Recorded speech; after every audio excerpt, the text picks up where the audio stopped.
تستمعون الآن إلى برنامج معا ننهض مع فضيلة الشيخ الدكتور حسن سلمان.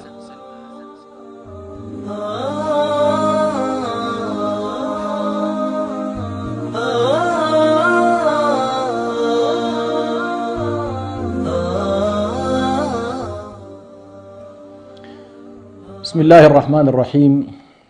إن الحمد لله نحمده ونستعينه ونستغفره ونعوذ بالله من شرور أنفسنا ومن سيئات أعمالنا، إنه من يهده الله فلا مضل له ومن يضلل فلا هادي له، وأشهد أن لا إله إلا الله وحده لا شريك له، وأشهد أن محمدا عبده ورسوله. المستمعون الكرام، السلام عليكم ورحمة الله وبركاته. ومع برنامج معا ننهض، هذا البرنامج الأسبوعي والذي هو تحت عنوان مقومات التصور الإسلامي، ظللنا خلال الحلقات الماضية نتكلم عن محاور هذا التصور، والخارطة التي تناولنا فيها تقريبا هذا الموضوع هي محور الحق ومحور الخلق ومحور الرسالة، ولا زلنا إن شاء الله في هذا المحور الثالث ويعقبه المحور الأخير، وهو محور المصير إلى الله والمنتهى إليه سبحانه وتعالى. وهذه هي الحلقة 13 أو الجزء 13 فيما يتعلق بمحور الرسالة. تكلمنا في الحلقة الماضية عن مضمون الرسالة ومكونات الرسالة، وحرصنا أن نجمع على الأقل ما بين الذين يدرسون الدراسات الدينية على وجه التحديد أو الظاهرة الدينية كما هي، سواء كانت ظاهرة دينية مرتبطة بالسماء أو مرتبطة بكتاب سماوي، أو كانت ظاهرة مرتبطة بالأعراف الوضعية والأديان الوضعية إنجاز التعبير. ولكن حرصنا أن نبرز خلال الحديث الماضي حول مكونات الظاهرة الإسلامية. وهنا عندما نقول الظاهرة الإسلامية هي تلك الظاهرة المرتبطة بالإسلام والمرتبطة بالحق والمرتبطة بالأرض والسماء، وهي رسالة الله سبحانه وتعالى المسماة بالإسلام. وذكرت بأن هنالك ثلاث على الأقل عناصر يتناولها الدارسون للظاهرة الدينية، وهي تقريبا محور الإيمان أو الإيمان والعبادة، أو العقيدة والعبادة والسردية الكونية. ثم ذكرت بعد ذلك هذا هو الحد الأدنى على الأقل للظاهرة الدينية كحد أدنى، وهنالك من يدخل على الأقل الأخلاق ضمن الظاهرة الدينية، وهنالك من يستبعدها على الأقل في الدراسات السائدة الآن. ولكن تكلمت عن أن مسألة الأخلاق، والتي هي حرصت أن أتكلم فيها بشكل موسع، والقرآن الكريم على الأقل هذا الإطار أو هذا المحور على وجه التحديد يتناوله تحت مسميات عديدة في القرآن الكريم: مسمى الصراط، مسمى الحكمة، مسمى التزكية والتطهير، مسمى الفرقان، كلها على كل المسميات، ولكنها نلاحظ أنها تصب جميعا في اتجاه واحد، وهو منظومة القيم الرسالية التي انطلقت من لحظة نزول آدم عليه السلام واستمرت مع الرسالات إلى مجيء النبي صلى الله عليه وسلم. وإن شاء الله سأفرد حالة خاصة لهذا التطور التشريعي مع التطور المتعلق بالإنسان. ولكن دعونا الآن نكمل على الأقل ما بقي من عناصر الظاهرة الإسلامية أو عناصر ومكونات الدين كمكون، ما هي مكوناته. فذكرنا على الأقل العقيدة والإيمان، وذكرنا العبادة، وذكرنا السردية الكونية. وفي الحلقة الماضية إذن تكلمنا بعض الشيء عن الصراط أو عن الأخلاق أو علم الأخلاق وعلم القيم، وحاولت أن ألخص ذلك من خلال آية واحدة في كتاب الله تبارك، أو آيات في كتاب الله في سورة الأنعام: قل تعالوا أتل ما حرم ربكم عليكم، إلى قوله تبارك وتعالى: وأن هذا صراطي مستقيما فاتبعوه. ونلاحظ هذه الآية تشتمل على الأقل على منظومة القيم المسماة بالصراط. وهذه المسألة على وجه التحديد أهميتها تبرز في أنها تشكل المرتكز الإنساني، مرتكز القيم الرسالية. الرسالات كلها تقريبا تطورت وإلى أن وصلنا تقريبا القيم في عهد النبي صلى الله عليه وسلم، لتنتهي بنا إلى منظومة متكاملة في القيم، وتعبر هذه القيم على الأقل ليس عن رسالة محمد عليه الصلاة والسلام، ولكنها تعبر عن كل الرسالات. وبالتالي يكون الكتاب الخاتم أو الكتاب العزيز القرآن الكريم كتاب مصدق لما قبله ومهيمن عليه في نفس الوقت، مصدق لما قبله ومهيمن عليه. فهو على الأقل استوعب كل ما جاءت به الرسالات السابقة منذ لحظة بعثة نوح عليه السلام، الذي إن شاء الله سأحاول أن أتكلم فيه كيف تطورت القيم. لكن دعونا نقول من لحظة نوح عليه السلام الذي كان أول قيمة رسالية بالنسبة له توحيد الله سبحانه وتعالى وبر الوالدين، ثم بعد ذلك تتابعت الرسالات إلى أن وصلنا في عهد موسى عليه السلام بالفرقان، آتينا موسى الكتاب والفرقان. وفي عيسى عليه السلام كانت تسمى بالحكمة. وهنا سنلاحظ أن الفرقان والحكمة، ولماذا سميت في عهد موسى بالفرقان وسميت في عهد عيسى بالحكمة، سنلاحظ بأن شريعة موسى عليه السلام كانت شريعة جلال، وشريعة عيسى عليه السلام كانت شريعة جمال. وسنلاحظ بأن شريعة النبي صلى الله عليه وسلم الجامعة للجلال والجمال والكمال، سنلاحظ أنها تتكامل فيها هذه المنظومة القيمية لتشكل لنا منظومة قيمية راسخة وثابتة عبر الرسالات. لا يمكن بأي حال من الأحوال الخروج على هذه المنظومة، وبالتالي لا يمكن أن يسمى دين إذا لم يشتمل على هذه المنظومة القيمية الأخلاقية المتعلقة على الأقل بالإنسان، متعلقة بحياته، متعلقة بعلاقته مع الآخر، متعلقة بمسألة عفته وفضيلته، متعلقة الحفاظ على أمواله. يعني نلاحظ أن قول الله تبارك وتعالى قل تعالوا أتلوا ما حرم ربكم عليكم تشتمل على مجموعة قيمية مهمة جدا، فيها التوحيد، فيها بر الوالدين، فيها عدم قتل النفوس سواء كان أولاد أو غيرهم، متعلقة بترك الفواحش ما ظهر منها وما بطن، متعلقة بعدم أكل أموال اليتامى ظلما، متعلق كذلك بعدم قول الزور أو أن نحرص على قول الحقيقة، وأن لا نقف ما ليس لنا به علم، وكذلك متعلقة بمسألة العهود والمواثيق إلى غير ذلك. هذه عموما لو لاحظناها تشكل ما يمكن أن نسميه الآن بالمشترك الإنساني. يكاد بنو آدم عموما يتفقون على أن هذه القيم قيم فاضلة وقيم أساسية، إلا ما حصل بعد ذلك من انحراف، لكن الأساس فيها أن هذه قيم ليس هنالك من يميل إلى قتل النفوس على الأقل.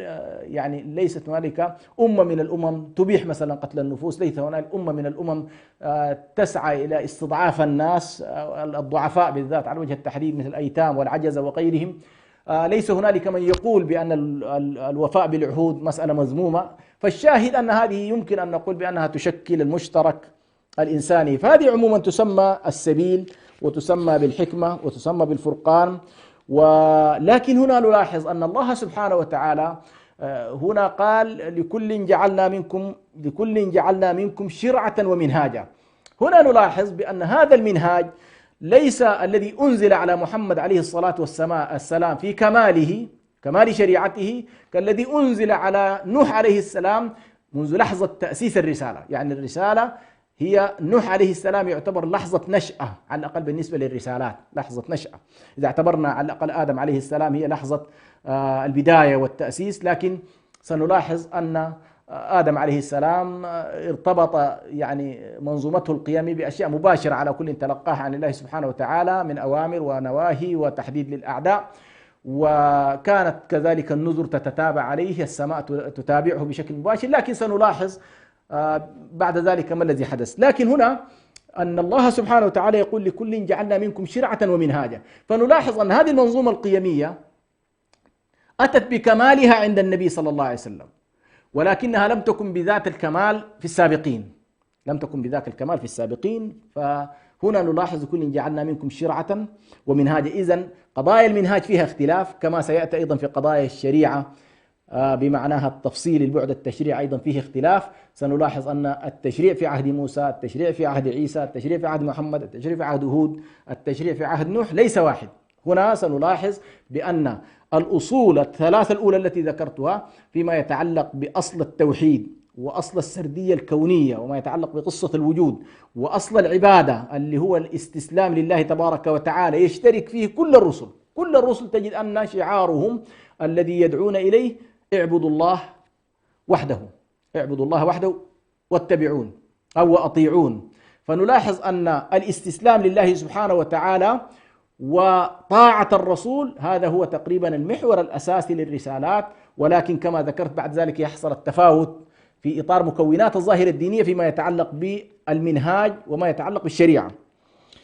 إذا نأتي إن شاء الله أيضا فيما يتعلق بالمنهاج، هنالك مسألة مهمة جدا لها علاقة بالمنهاج وتدرس عموما في قضايا المنهاج، وهو قضايا الأمر بالمعروف والنهي عن المنكر، قضايا الجهاد، قضايا المجتمعات، دار الكفر، دار الإسلام، طبيعة المجتمع المسالم، المجتمع غير المسالم. عموما هذه المسائل أيضا تدخل عندنا في مسائل المنهاج وعلم المنهاج، وقد لا تدخل كثيرا في علم الشريعة بالمعنى الذي هو المعنى الفقهي، لكن تدخل معنا في هذا الاتجاه. فنلاحظ بأن النبي صلى الله عليه وسلم كانت له طريقته وسبيله في التعامل مع النجاشي، كان له طريقته وسبيله في التعامل مع قريش باعتبارها محاربة وعنيدة ومعاندة ولا تقبل بالحريات، وكانت له طريقته كذلك مع أهل اليمن الذين تقبلوا الرسالة واستجابوا لها دون حرب. وبالتالي كان النبي صلى الله عليه وسلم يبعث إليهم الرسل، يبعث معاذ بن جبل، يبعث أبو موسى الأشعري، فلم تكن اليمن مثلا محتاجة إلى فتح بهذا الاعتبار. يأتي إلى المجتمع المدني ما قبل بعثته عليه الصلاة والسلام، وهو مجتمع متقبل للرسالة لا يحتاج منه إلى تسيير الجيوش، بل بالعكس هذا المجتمع استجاب قطاع واسع منه حتى أنهم بايعوا النبي صلى الله عليه وسلم وعينوه عليهم. وبالتالي صار الرسول صلى الله عليه وسلم بعيدا عن منطقة السيطرة والهيمنة وفرض الذات، بايعه هؤلاء الناس. ولذلك الله سبحانه وتعالى يقول فلا وربك لا يؤمنون حتى يحكموك فيما شجر بينهم. فالذين حكموه هم أصحابه عليه الصلاة والسلام، حكموه بعقد الإيمان. وأما اليهود في المدينة فإنهم أيضا دخلوا معه تحت هذا السلطان الذي رضيه أهل المدينة، كذلك رضي اليهود زعامة النبي صلى الله عليه وسلم وقيادة النبي صلى الله عليه وسلم للدولة بميثاق المدينة، فرضيه المسلمون بعقد الإيمان ورضيه غير المسلمين بعقد المواطنة كما يقال إنجاز التعبير، أو بالوثيقة التي نص فيها. هذه كلها تدخل معنا في قضايا المنهاج. وبالتالي الذين مثلا يتكلمون عن الظاهرة الدينية يحتاجوا أيضا أن يستوعبوا هذا البعد، هذا البعد الأساسي في موضوع الرسالة. خامسا من المكونات الأساسية، الخامس طبعا الأول قلنا العقيدة والإيمان، الثاني العبادة، الثالث السردية الكونية، الرابع المنهاج والسبيل وهي منظومة القيم، الرابع الأحكام التشريعية العملية، الأحكام التشريعية العملية. وإن شاء الله سأحاول أن أبين ما الفرق بين منظومة القيم والأحكام التشريعية العملية، وسيظهر لنا إن شاء الله الفرق عند التفصيل. نلاحظ هنا أقصد بالأحكام الشرعية العملية تلك المتعلقة بالمعاملات وليس العبادات، لأن العبادات أفردناها في محور خاص. هنا المتعلقة بمعاملات الناس وطريقة عيشهم وعلاقاتهم فيما بينهم، سواء كانت علاقات فردية أو كانت علاقات أسرية أو كانت علاقات تجارية أو كانت علاقات على مستوى المجتمع والدولة أو كانت علاقات على مستوى النظام الدولي. كل ذلك يدخل معنا في دائرة المعاملات، وهي تقريبا يتم تناولها في أبواب الفقه الإسلامي تحت فقه المعاملات، وهو من أوسع الأبواب في الفقه. وهنا ستلاحظ أنبه إليها أن الذين يتكلمون عن قضية فصل الدين عن الدولة انظروا إلى حجم الفصل الذي يتم عمليا يعني من الشريعة ومن الدين بالنسبة لنا، يعني هذا هو الدين، يعني الذي نتكلم فيه كل ذلك هو يدخل تحت مسمى الدين. وبالتالي الذين يتكلمون عن فصل الدين عن الدولة أو فصل الدين عن الحياة أو فصل الدين عن السياسة كما يقال إما أنهم لا يعرفون الدين كما أنزله الله سبحانه وتعالى، أو أنهم لا يعرفون الدولة والسياسة، واحد من الاثنين. يعني لا يمكن أصلا لمن يعرف الظاهرة الدينية خاصة الإسلام أو يعرف الدولة ومنطقها وكيف تتعامل أن يقول والله فصل الدين عن الدولة. دعونا الآن ننظر إلى هذه الأحكام التي جاءت في الشريعة الإسلامية. مثلا الشريعة الإسلامية جاءت بأحكام في المطعومات وفي المشروبات وفي الملبوسات، يعني هذا يعني إطار واسع جدا فيما يتعلق بالأكل والشرب، ما هو الحلال وما هو الحرام. فهنالك مجموعة من الأشياء أحلها الله سبحانه وتعالى، وهنالك مجموعة من الأشياء حرمها الله سبحانه وتعالى. فمثلا حرم الله سبحانه وتعالى في المشروبات الخمور مثلا، الخمر حرام. وحرم الله سبحانه وتعالى في المطعومات مثلا لحم الخنزير، وحرم الدم المسفوح. هذه مثلا تعتبر محرمات في المآكل والمشارب. وحددت كذلك الشريعة فيما يتعلق بهذه القضايا مستويات عديدة، فيما يتعلق بالضروريات والحاجيات والتحسينيات. في الملبوسات نفسها هنالك ما هو مثلا في الملبوسات ما هو محرم للرجال، مثل أن يلبسوا الذهب ويلبسوا الحرير. هذه مثلا تجدها حلال للنساء ولكن حرام بالنسبة للرجال. هذه على مستوى مثلا الملبوسات والمطعومات والمشروبات. أيضا هنالك نظام آخر وهو أحكام تشريعية تتعلق بالأسرة، والتي تسمى في الدراسة في كليات الشريعة وكليات القانون بنظام الأحوال الشخصية.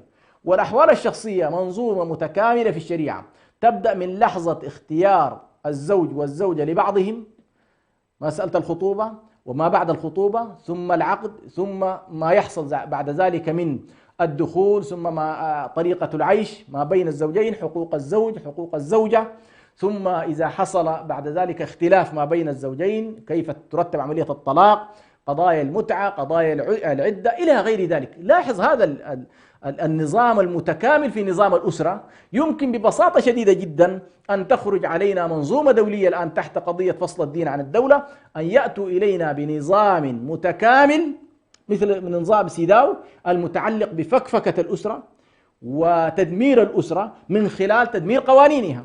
فمثلا الشريعة تنظر إلى الأسرة بأنها علاقة شرعية بين رجل وامرأة، لا تنظر إلى أي شيء تسميه أسرة في غير هذه العلاقة. يعني لا تنظر إلى مفهوم أسرة في إطار علاقة رجل مع رجل، ولا تنظر إلى مفهوم الأسرة في إطار علاقة امرأة مع امرأة كعلاقة زوجية.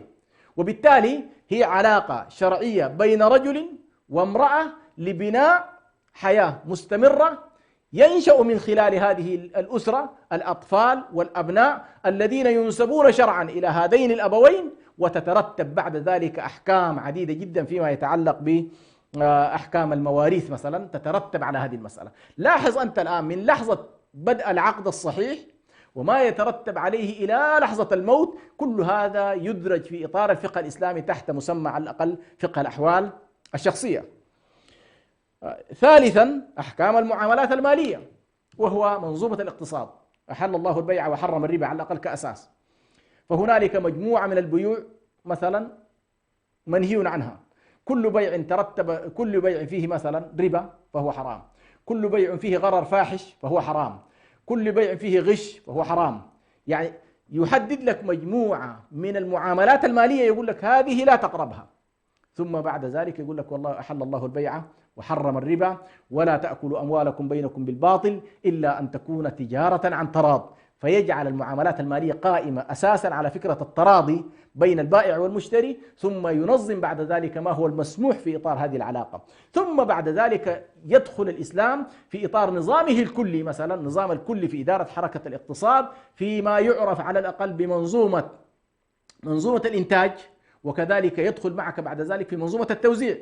يعني ليست القضية عبارة عن تراكم الثروات كما هو في النظام الرأسمالي دون النظر إلى ما يتعلق بعد ذلك بكيفية توزيع هذه الثروات. فمثلا كما جاء في بعض الكتب الغربيين فيما يتعلق بثروة الأمم، النظام الرأسمالي مثلا يقوم في بنيته الأساسية على منظومة التراكم المالي وعلى منظومة الاحتكار المالي، وبالتالي يمكن أن يتقبل النظام الرأسمالي أن يكون هنالك 5% من البشر يتحكمون في 95% من النظام الرأسمالي. في النظام الرأسمالي 95% من موارد الأرض وموارد البشر. النظام الإسلامي ستلاحظ أنه في حركة الإنتاج يجعل مجموعة من القضايا لها علاقة بالإنتاج، جزء منها الأرض، جزء منها العامل، جزء منها مثلا في رب العمل، جزء منها العمل نفسه، كل هذه تدخل. وبالتالي يتجه الإسلام إلى تفتيت الثروات وليس تكديس الثروات، ليس تكديس الثروات. وبالتالي والدولة بطبيعتها في النظام المالي الإسلامي في الأحكام الشرعية التفصيلية تتجه إلى أن تذهب نحو التوزيع في الشراكات إلى أبعد مدى، التوزيع كذلك في مساحات العاملين إلى أبعد مدى، وليس احتكار شخص من الأشخاص بنية الاقتصاد واحتكار الاقتصاد. ويمكن دولة كاملة تكون بعد ذلك محتكرة لفرد أو فردين يمكن أن يتحكموا بعد ذلك في من يتحكم في الاقتصاد سيتحكم في السياسة بطبيعة الحال. فهنا نلاحظ الشاهد بأن الأحكام الشرعية فيما يتعلق بالبنية المالية تطالب أنت في ظل العلمنة مثلا أن يقال لك والله يا أخي فصل الدين عن الدولة، لا تحاول أن تدخل علينا الأحكام الشرعية. إذن هذه المساحة كلها ستخرج بطبيعة الحال وفق النظرية العلمانية، ستخرج عن مسمى الدين. أنا بالنسبة لي هذه دين، معاملات أسرية دين، المعاملات المطعومات والمشروبات داخلة في أحكام الدين، المطعومات الأحوال الشخصية داخلة في الدين، النظام المالي داخل عندي في الدين. لاحظ الآن. رابعا، يعني هذه المسائل على كل مسائل المعاملات المالية ستدخل معنا فيها المداينات والمشاركات والتبرعات والهبات والمعاملات الحديثة من بورصات ومصارف وتسويق شبكي وتأمين إلى غير ذلك. كل ذلك له الشريعة لها فيه أحكام، شريعة لها فيه أحكام. لا تستطيع أنت مسلم تقول أشهد أن لا إله إلا الله وأن محمد رسول الله وتقول بأني أنا مستسلم لله أي مستسلم لأحكامه، ثم تقول والله عندما أدخل إلى السوق لا علاقة للسوق بترتيباتي. لا، الله عز وجل يقول لك بما أنك تؤمن بالله وتؤمن برسول الله صلى الله عليه وسلم وتؤمن بالرسالة التي بعث بها محمد فإن فيها هذا النوع من المعاملات الشرعية. فأنت داخل الأسواق لابد أن تتعامل بهذا المنطق. أيضا رابعا وهذا لابد أيضا أن ننتبه إليه، تطالب به النظرية العلمانية أو الرؤية العلمانية بفصل الدين عن الدولة، اللي هو أحكام المعاملات السياسية وفقه الدولة والعلاقات الدولية والسلطان وحاكم، يعني كل هذه القضايا المتعلقة على وجه التحديد بالدولة ونظامها. يقولوا لك والله لا تدخل عندنا في مسمى على الأقل الدين. الدين هو عبارة عن حالة شخصية روحية، أنت تتعبد في المسجد والمسيح يتعبد في الكنيسة واليهودي يتعبد في معبدي وهكذا. لا علاقة للدولة على الأقل بهذه الأحكام، وبالتالي هذه كلها يتم تنحيتها. فعندنا مثلا في النظام الإسلامي قضية البيعة، عندنا قضية الشورى، عندنا مفهوم للعدالة، عندنا مفهوم للحرية، عندنا مفهوم لطبيعة التأسيس للنظام السياسي، كيف يمكن أن يتأسس هذا النظام وعلى أي أرضية يتم تقريبا تأسيسه. وسنلاحظ بأن هذا النظام السياسي الإسلامي قائم على فكرة الولاية الإيمانية وكيف يمكن أن تتفرع عنها الولاية السياسية بطبيعة الحال، لأن الأساس ابتداء أن المؤمنين عندما يتكاثرون سيسعون إلى تأسيس سلطان لهم، فإذا نشأ السلطان السياسي سيتفرع بطبيعة الحال عن السلطان الإيماني، ولكن لا يمانع ذلك في إطار السلطان السياسي أن يكون من يوالي المسلمين سياسيا فهو أيضا يندرج تحت سلطانهم، فلا حرج في ذلك. لكن يطالب الآن المسلم في ظل الدولة الحديثة وفي ظل النظريات العلمانية بأن هذه القضية أيضا يجب أن تبتعد عنها. يعني قضية من لم يحكم بما أنزل الله فأولئك الكافرون الظالمون الفاسقون، هذه كلها يجب أن تبتعد عنها. قضية الشورى والمفهوم الإسلامي لها، قضية الحريات والمفهوم الإسلامي له، قضية الحقوق، وإن كان هذه إن شاء الله سأتيها في باب القضاء، لكن كل ذلك يجب إبعاده وإقصاؤه وفق على الأقل تعريف الدين، لأن الدين يختزل في الأركان الثلاث ولم يتم على الأقل إدراج هذه المعاني الواسعة التي نتكلم عنها. أيضا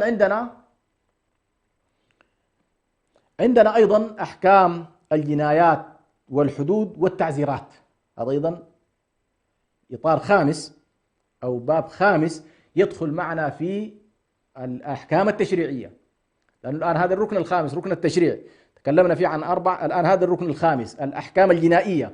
طبعا كثير من الناس عندما يستمع إلى مسمى الشريعة وكلمة الشريعة غالبا ما ينصرف أذهان كثير، حتى الذين ينادون بالإسلام بعضهم عندما يسمع كلمة الشريعة ينصرف ذهنه مباشرة إلى الجانب الجنائي.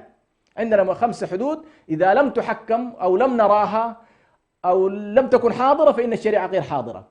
وإذا طالب الناس بالشريعة فأيضا التيار العلماني أو الذين يرفضون الشريعة يتصورون مباشرة هذه القضايا الجنائية، وإن شاء الله سنفصل فيها بعد قليل. نخرج فاصل فلا تذهبوا بعيدا.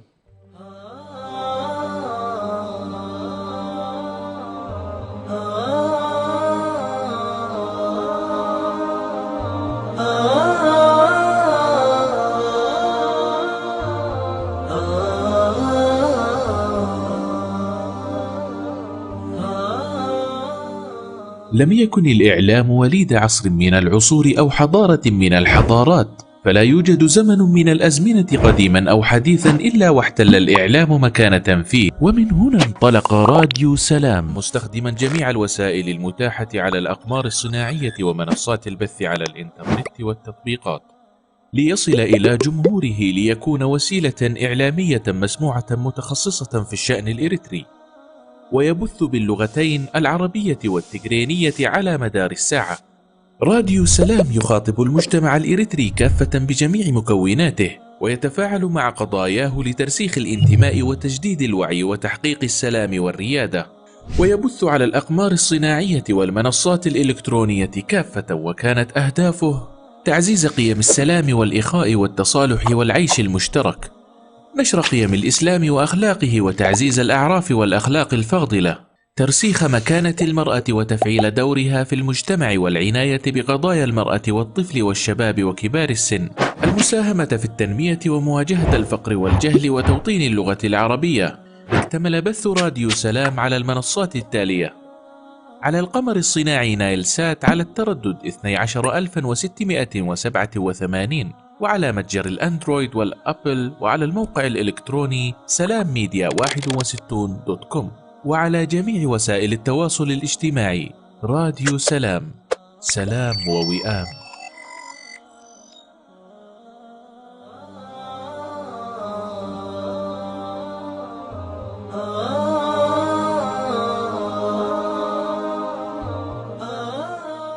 تستمعون الآن إلى برنامج معا ننهض مع فضيلة الشيخ الدكتور حسن سلمان.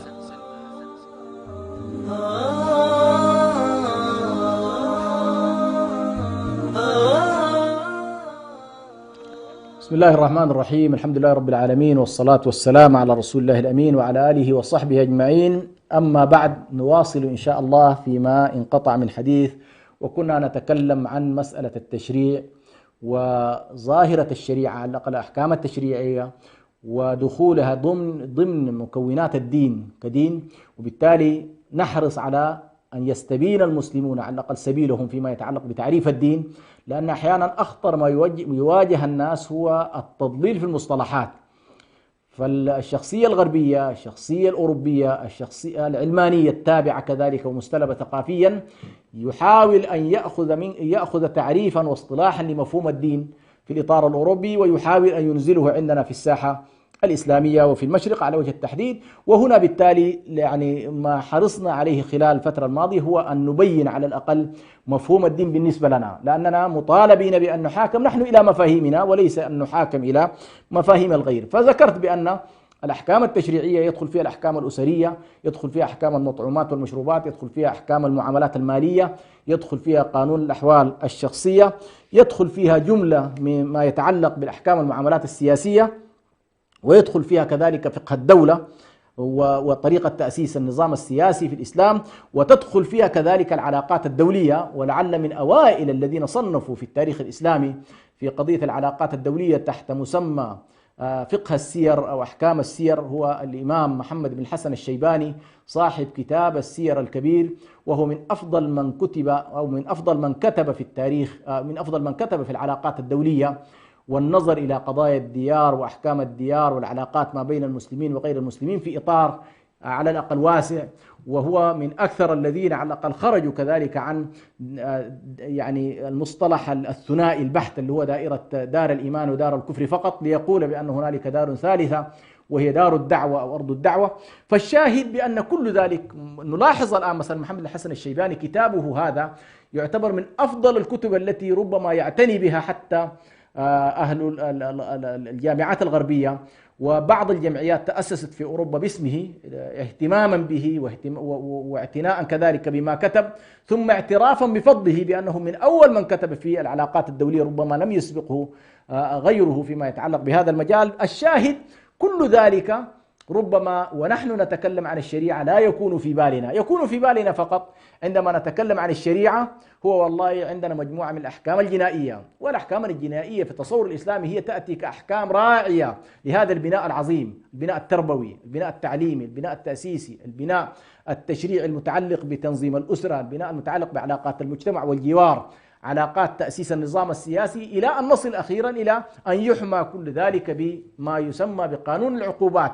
لكن للأسف الشديد تم اختزال مسمى الشريعة في قانون العقوبات والأحكام الجنائية، سواء عند المسلمين عندما يطالبون بالشريعة، أو كذلك عند غير المسلمين أو الذين لا يريدون تحكيم الشريعة، يحاولوا أن يختزلوا المشهد كله في قانون العقوبات، فيتكلم عن عقوبة الزنا، عقوبة الرجم، عقوبة القتل، عقوبة السرقة، ويحاول طبعا بصورة مشوهة أن يتم تناول هذه الأحكام، وبالتالي لا تؤخذ هذه الأحكام على الأقل في إطار سياقها الكلي، في إطار البناء الذي على الأقل يتبناه الإسلام. وبطبيعة الحال يعني لا يمكن أن تحاكم قانون العقوبات وأنت لا تنظر إلى الفلسفة الكلية للتصور الإسلامي، كيف ينظر إلى الحياة، كيف ينظر إلى الكون، ما هي سرديته على الأقل الكونية التي يعتمد عليها، ما هو وضعية الإنسان في هذا النظام، هل هو سيد الكون وليس هنالك سيد غيره، أم أن هذا الإنسان نعم هو سيد في إطار معين ولكنه هو عبد في إطار آخر، فهو عبد لله ولكنه سيد أيضا سخرت له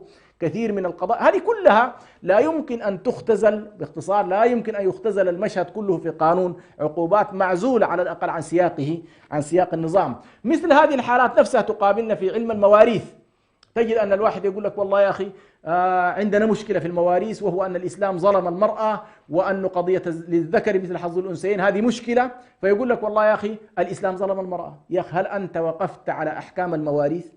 هل استطعت فعلا أن تقف باستقراء متكامل عن أن أحكام المواريث وما فيها؟ ستلاحظ بعد فترة أن الذين يدرسون على الأقل الدراسات الشرعية وعلم المواريث يلاحظ بأن هنالك 33 حالة ميراث، 4 منها فقط هي التي يأخذ فيها الرجل يعني أكثر من المرأة، وما عداها إما المرأة مساوية للرجل وإما أن المرأة أكثر من الرجل. فهذا الذي يتكلم بهذا المنطق طبعا لا يدرك، للأسف الشديد لا يدرك منظومة على الأقل المواريث وما هي رؤيتها. وبالتالي الذين يدرسون مثلا فلسفة المواريث سيدركوا بأن والله قضية الذكورة والأنوثة هي أقل حالة، يعني لا يتعامل الإسلام ربما بهذه الحالة بقدر ما ينظر إلى اعتبارات أخرى ليس هذا الآن مجاله. ولكن ما قصدته هو أن واحدة من القضايا المهمة أيضا في التشريع قانون العقوبات، فهنالك عقوبات متعلقة بالجوانب المالية، هنالك عقوبات متعلقة بالجوانب الأخلاقية، هنالك متعلقات جوانب الأرواح والحياة، فيها قضايا الديات وفيها قضايا الصلح وفيها قضايا القتل إلى غير ذلك. هذه كلها يعني تقريبا متواجدة موجودة عندنا تقريبا في الشريعة الإسلامية، ولكن للأسف الشديد الناس لا يلتفتوا إليه. أخيرا فيما يتعلق أيضا بالأحكام التفصيلية الشرعية، ما يتعلق بمؤسسة القضاء، واعتبرنا بأن والله هذه واحدة من المؤسسات المهمة الآن في الدولة.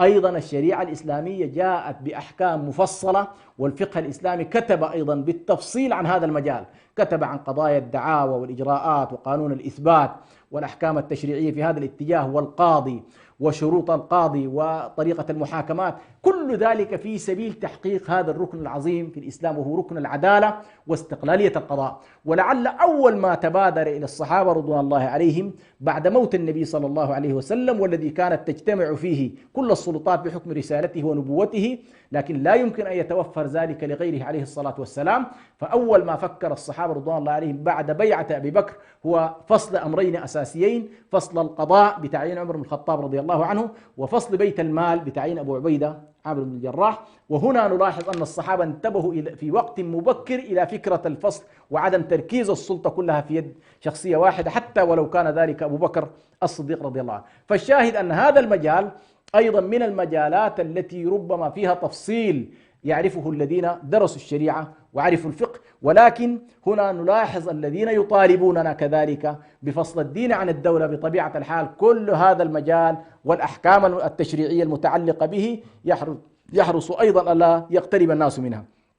فعندنا تعريف القضاء وشروط القاضي وحكم قبول القضاء وصفة الحكم القضائي وصلاحيات القاضي، واجبات القضاء، وانتهاء ولاية القاضي وآداب القاضي والإجراءات المتعلقة بالتقاضي، كل ذلك نلاحظه بأنه مبثوث في إطار واسع جدا في الفقه الإسلامي، ويعرفه من درس على الأقل الشريعة. هنا نلاحظ هذه الأركان الخمس هي التي يمكن أن نقول هذا هو الدين، هذا هو الدين. يعني الله سبحانه وتعالى عندما قال اليوم أكملت لكم دينكم وأتممت عليكم نعمتي ورضيت لكم الإسلام دينا، هو هذا الدين المنزل على محمد صلى الله عليه وسلم. هذا هو يعني الإسلام في أصله كما قلنا شرع لكم من الدين ما وصى به نوح، أصله واحد وهو شهادة أن لا إله إلا الله، ولكن في مكوناته، في هذه المكونات، في هذه القضايا المتعلقة بالتفاصيل، لكل جعلنا منكم شرعة ومنهاجا. وبالتالي أن شريعة محمد عليه الصلاة والسلام هي أوسع نطاقا، تتعلق بالأفراد وتتعلق بالجماعات وتتعلق بالدول. الشرائع السابقة فيها ما يتعلق كما سنأتي إن شاء الله يعني في حلقة خاصة كيف تطورت الحالة التشريعية في الرسالات، لنتصور كيف أن الحالة الدينية التي بعث بها النبي صلى الله عليه وسلم هي أوسع نطاقا، الإطار الزماني هي أوسع نطاق، فهي رسالة عالمية، الخطاب فيها بيا أيها الناس، التفاصيل فيها أعمق بكثير، بحيث أن البشرية على الأقل بلغت إلى مستوى تشكلت فيه دول وتشكلت فيه حضارات، بخلاف الحالات الأولى التي كانت فيها على الأقل الحالة أن أقرب ما يكون لحالة أسرية أو حالة شعوبية محدودة. ولكن شريعة النبي صلى الله عليه وسلم هي شريعة خاتمة اشتملت على كل هذه التفاصيل التي ذكرناها. ويمكن إن شاء الله أن يكون هنالك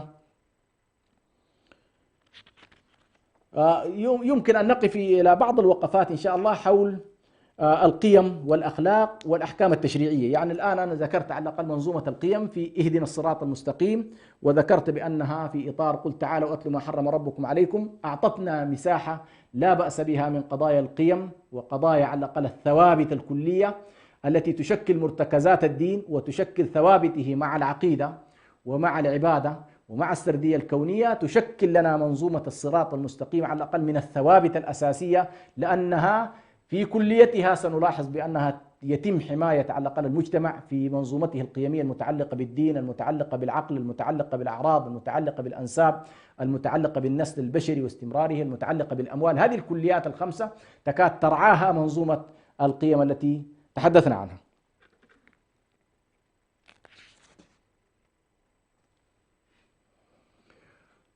نختم إن شاء الله بمجموعة نقاط على الأقل لها علاقة بالنقطتين السابقتين، اللي هو الثالثة والرابعة على وجه التحديد، اللي هي موضوع المنهاج والسبيل والصراط والحكمة والفرقان، هذا منظومة القيم والأحكام التشريعية التفصيلية. ما هي العلاقة بين هذين المكونين؟ كيف يمكن الربط بينهما؟ ليش ما خليتها كلها؟ والله ليش الله سبحانه وتعالى ليش ما سماها شريعة وانتهى؟ طبعا في القرآن الكريم مسمى الشريعة يمكن أن يطلق على كل ما ذكرناه من التوحيد إلى الأحكام التشريعية التفصيلية، ويمكن أن يطلق كذلك على جوانب تفصيلية دقيقة كما هو الآن على الأقل انتهى إليه الاصطلاح الفقهي في الأخير. لكن في البدايات مصطلح الشريعة هو يدخل في كل ما بعث الله به الرسل، وكذلك جعلناك على شريعة من أمرنا. يعني الله سبحانه وتعالى يقول للرسول جعلناك على شريعة من الأمر فاتبعها، ويقول أيضا لداود عليه السلام بأنه والله إذا أنزل الله سبحانه وتعالى إليه شريعة معينة عليه اتباعه. فالشاهد أن مسمى الشريعة في القرآن الكريم أحيانا يطلق على كل ما ذكر، وأحيانا يتم تقريبا تضييقه في الشرعة والمنهاج ويأتي التفصيل. هنا نلاحظ أن مسمى الشرعة ليس بمعنى الشريعة في الاصطلاح القرآني الموسع. أخذ الآن نلاحظ أن مسمى الشرعة أخذ جانب من الأحكام التفصيلية ولم يأخذ كل المسمى في الإطار الكلي. نلاحظ هذه النقاط إن شاء الله التي ربما تكون توضح لنا على الأقل ما العلاقة بين المنهاج وبين التشريع. النقطة الأولى هي أن مسألة القيم والأخلاق أن مسألة القيم والأخلاق تثمر الحكم على الأشياء وعلى الأعمال والتصرفات بالحسن والقبح، وأنها حق أو باطل ومقبولة أو مردودة، ثم تنشأ النظم والأحكام والتشريعات الجزئية التي تحميها وتحوطها وترعاها. بناء عليه فإن القيم والفضائل ثابتة لا تحتاج إلى بيئة تطبيق، لأن خطاب الوضع لا يتعلق بها إلا عندما تكون أحكاما تفصيلية سواء كانت سلطانية أو غير سلطانية. وهذه طريقة القرآن الكريم مثلا، حيث يثبت القيم: حفظ الدين، حفظ النفس، حفظ العقل، حفظ المال، وفيها طبعا تفاصيل كثيرة جدا. هذه النقطة الأولى، هذه المسألة مهمة جدا. كيف تستطيع أن تقول هذه من القيم وهذه من الأحكام التشريعية التفصيلية؟ مثلا قيمة الدين، القرآن الكريم يحرص على الأقل وحرص في المرحلة المكية أن يثبت هذه الكليات، يثبت هذه القضايا الكلية والتي هي أساس على الأقل الأحكام التفصيلية. سنعتبر هذه أصول والأحكام التفصيلية على الأقل فروع. وسنلاحظ أن كل التفاصيل الشرعية إذا لم تحمي على الأقل هذه المقاصد الكلية فإنها ستلغى، وبالتالي قضايا القيم وقضايا الأخلاق تثمر الحكم على هذه الأشياء وتبين لنا أن هذا قبيح أو غير قبيح. مثلا القيمة بتاعت الصدق، القرآن الكريم يؤكد، الشريعة تؤكد على أن الصدق على الأقل محمود وأن الكذب مذموم. يقول لنا الفواحش مذمومة وأن الزواج بالعقد الشرعي مثلا محمود. يبين لنا أن البيع مثلا محمود وأن الربا مذموم. هذه كليات، ويبين لنا بمجموعة على الأقل التفاصيل ما يرعى هذه الكليات. تأتي تفاصيل ترعى كليات الدين، فتجد كل قضايا العقائد بتفاصيلها، قضايا العبادات بتفاصيلها، قضايا المتعلقة على الأقل بالصلاة والزكاة، كلها سترعى لنا أصلا واحدا وهو أصل الدين، سترعاه في أصل وجوده وسترعاه كذلك من حيث أيضا عدم الاعتداء عليه أو إذابته وانتهائه. خلاصة القول فإن الفرق بين القيم المتعلقة بالتحليل والتحريم والأحكام التطبيقية يمكن أن نقول بأنها من 4 أوجه.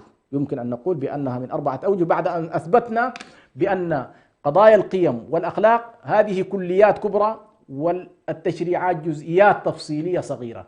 القيمة قيمة الدين، قيمة العقل، قيمة المال، قيمة العرض، قيمة النسل، يسميها العلماء، هذه يسمونها بالكليات الخمس التي جاءت الشريعة أو الشرائع كلها تقريبا لرعايتها على تفاوت ما بين التشريعات التفصيلية. لكن ككل هذه قيم مرعية ومعتبرة ولا يمكن للشريعة إلا أن تعتني بها، لأنها متعلقة بالإنسان في وجوده وفي بقائه وفي فلاحه في الآخرة والدنيا.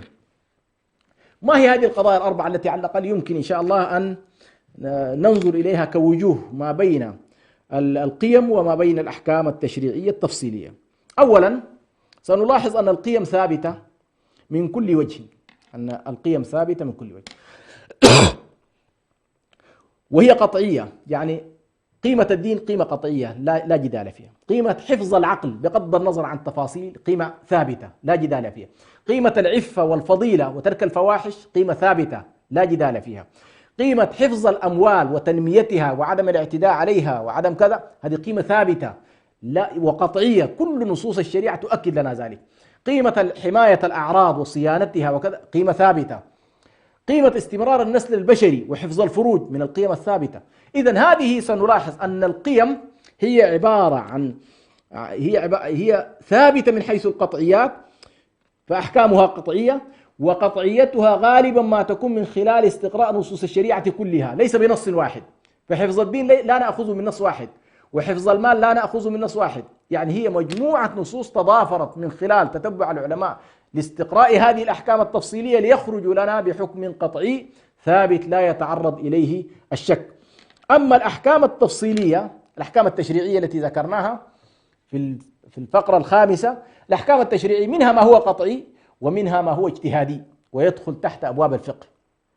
فسنلاحظ بأن القسم المتعلق بالشريعة، قسم رقم 5 التي ذكرت بأنه القسم الخامس، هذا فيه ما هو قطعي وفيه ما هو ليس كذلك. فمثلا أحل الله البيع وحرم الربا، هذا قطعي من القطعيات. لكن في التفاصيل عند البيوع ستلاحظ أن هنالك بيوع فيها يعني قطعيات، وهنالك بيوع ليست قطعية في التحريم. يعني بعض البيوع تجد فيها اختلاف بين الفقهاء واختلاف بين المذاهب. أيضا هنالك فيما يتعلق بالمشروبات، هنالك بعض المشروبات ربما يحصل فيها خلاف، بعضهم يلحقها بالخمر وبعضهم لا يلحقها بالخمر، لكن أصل المسألة من حيث هي ما فيها إشكال. وهكذا أيضا قضية الخمر، وحفظ العقل. حفظ العقل قلنا قيمة ثابتة وليس هنالك فيها إشكال، ولكن تفاصيل حفظ هذه القيمة ربما يكون فيها ما هو قطعي وهنالك ما هو ليس بقطعي اجتهادي. هذه النقطة الأولى. يعني النقطة الأولى أو الوجه الأول هو مسألة ثبوت القيم وقطعيتها، وبالنسبة للأحكام ربما فيها القطعي وفيها. على كل هذه النقاط إن شاء الله يمكن أن نتطرق إليها في حلقة قادمة نظرا لضيق الوقت، ونكتفي بهذا القدر.